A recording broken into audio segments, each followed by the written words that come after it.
Em meio ao planejamento do Internacional visando a próxima temporada, o nome de Alexandre Pato surge novamente no noticiário. Isso tudo porque o empresário do jogador não admite, mas dá a entender que o Internacional consultou a situação do atleta para a próxima temporada. Só que o imbróglio envolvendo a não vinda do jogador ao Beira-Rio no ano de 2020 complicaria muito a possibilidade dessa reconciliação. Aqui eu trago tudo sobre Alexandre Pato. Você aceitaria ele de volta?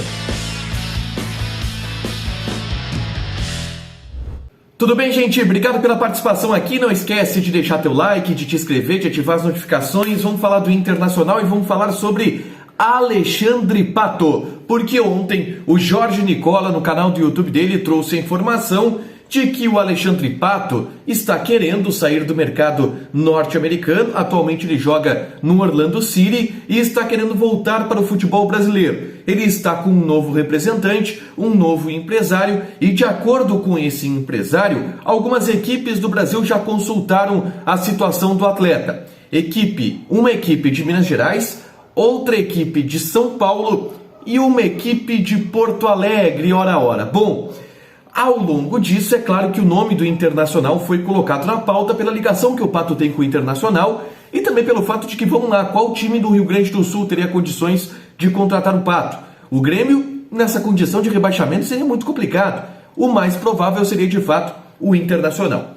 O nosso colega Diogo Rossi, da Rádio Bandeirantes, conversou agora à tarde com o Júnior Pedroso, que é um empresário, novo empresário do Alexandre Pato. Ele assumiu o jogador, a representação do jogador, há cerca de 1 mês e meio. E o Júnior Pedroso confirmou exatamente essas informações, dizendo que um clube de Porto Alegre tinha consultado a situação do atacante. O Diogo perguntou, tá, mas peraí, ele não vai jogar a Série B, né? Já que o Grêmio está em vias aí de ser rebaixado. O empresário riu, desconversou, mas deixou a entender que, de fato, essa consulta havia sido do Internacional.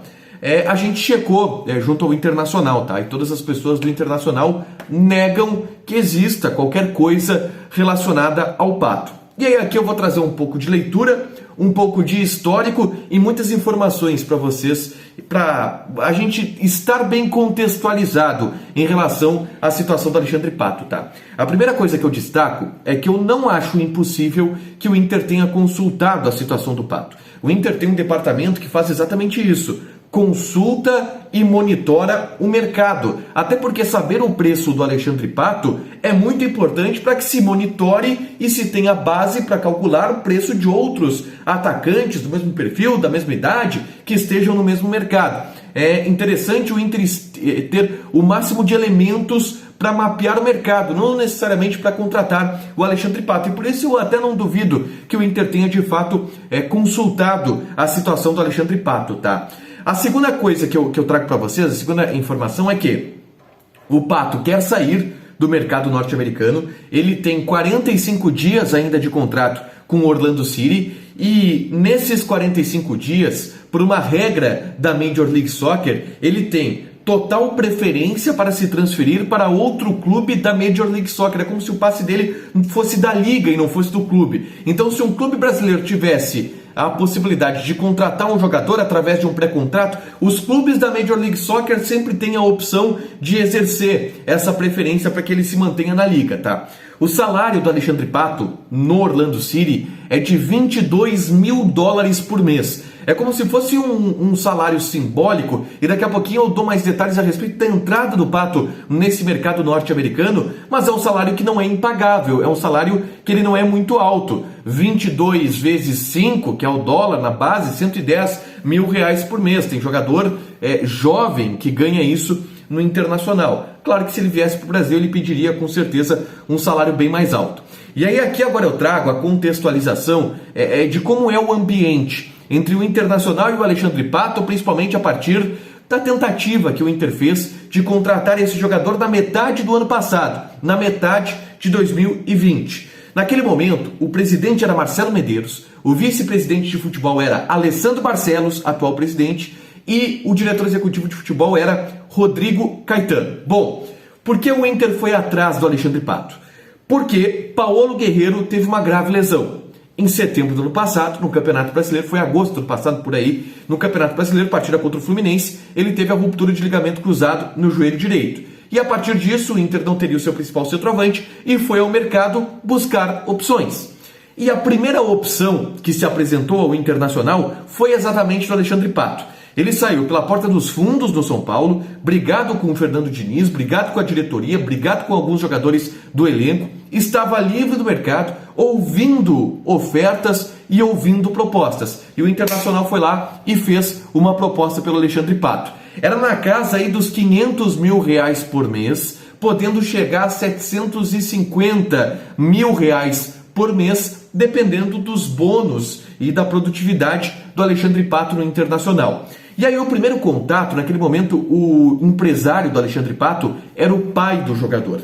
E o pai do jogador recebeu essa proposta e até manifestou um certo interesse. Olha, gostei da proposta. Deu um andamento que ia conversar com o Pato e ia assinar o acordo. O Inter praticamente acertou com o Alexandre Pato, tá? Com essa proposta e com o empresário do jogador, que é o pai dele, dizendo que é uma proposta muito boa, que o Pato ia aceitar e que o Pato ia jogar em Porto Alegre e que nos próximos dias eles iam entrar em contato. O presidente Alessandro Barcelos, Rodrigo Caetano, que era quem tocava a negociação, o presidente Marcelo Medeiros, aguardaram e a resposta não chegava. Não havia retorno por parte do Pato. Deu alguns dias, 4 ou 5 dias, ligaram de novo pro cara. Tá aí a proposta, gente. Tem pressa aqui para contratar esse atacante.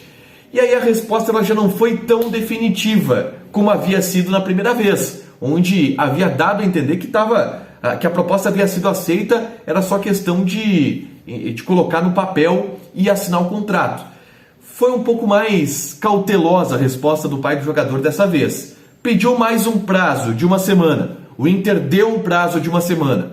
Nenhuma resposta. O Pato sumiu nesse meio tempo. O empresário do jogador, o pai dele, sumiu. Eu me lembro que eu tentava ligar, eu ligava todo dia pro empresário do Pato, pro pai do jogador. Ele não atendia absolutamente ninguém, pouco atendia o Internacional. Até que o Inter se cansou. E aquele episódio gerou um desgaste entre o Internacional e o Alexandre Pato. Eu ouvi declarações de dirigentes do Internacional na época falando em desrespeito do Pato com o clube que o formou. Pelo fato do Pato não ter dado uma resposta, pelo fato do Pato sequer ter tido o cuidado de conversar com os dirigentes, de ter deixado o Inter no vácuo, entre outros temas. Aí vocês vão me perguntar, tá, mas aquilo era a direção da antiga. Cara, o vice de futebol naquela época é hoje o presidente do clube. Então a mágoa daquele período é a mágoa, de certa forma, de hoje, da direção do Internacional. E por essa historinha que eu contei para vocês, eu acho bem complicado que o Inter faça algum tipo de investimento no Alexandre Pato. O Inter procura atacante? Sim. Procura um outro centroavante, pelo menos para ser ali uma sombra para o Yuri Alberto, para ser um reserva do Yuri Alberto e não apenas o Matheus Cadorini, que é um jovem jogador da base. Mas eu acho bem complicado que essa opção seja de fato o Alexandre Pato. Também pelo fato do empresário ter assumido ele há pouco tempo, pode ser que ele esteja tentando dar uma forçadinha aí para a entrada do Pato no mercado brasileiro. Mas vamos ver como é que acontece. Por que o Pato ganha 22 mil dólares? Naquele momento, e depois se soube, o Pato ele entrou não numa discussão familiar, mas ele não sabia o que ele queria da carreira. E aí ele entrou até em um período sabático. E o objetivo do Pato era ir para a Major League Soccer. E até eu me lembro de ouvir algumas especulações em alguns times específicos da Major League Soccer. Acontece que naquele momento não houve nenhuma proposta. O Pato, para ir com um alto salário para a Major League Soccer, teria que ir em uma determinada janela para ele ser um jogador designado, já que a Major League Soccer ela tem um teto salarial e apenas 3 jogadores por time podem ganhar acima desse teto. Mas aí o Pato definiu com a família dele que ele queria morar nos Estados Unidos e queria entrar no mercado norte-americano do futebol. Aí ele aceitou a proposta do teto salarial de 22 mil dólares por mês do Orlando City, por isso ele tem um salário que é baixo, para o cenário do futebol brasileiro pelo menos, é baixo lá na Major League Soccer. Vamos aguardar, mas eu acho bem difícil, tá? Que o Pato venha. Não esquece de deixar teu like, de te inscrever, de ativar as notificações. Ainda hoje tem mais conteúdo aqui no A Dupla. Beijo!